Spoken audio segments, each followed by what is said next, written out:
Zoplan. Hey, hiện tại nó đang còn. Đấy, cái tiếng dọc cái chơi. Liam ta nghe.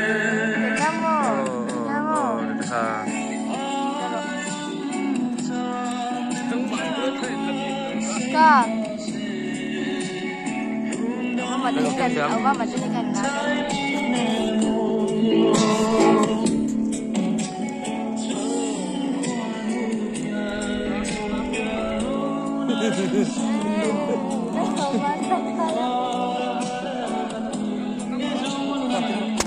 Mama malam kalau kan hangat ini. Apa nih kadang suka?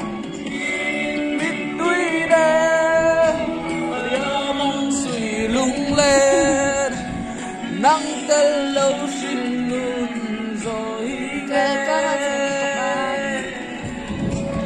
Con lên đi hết xe, apa nih lagu?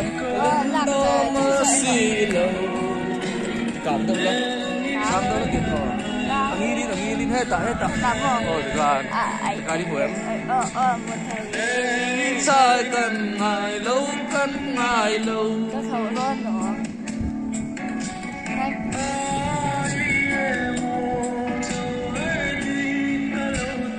Ba yên một thầy em.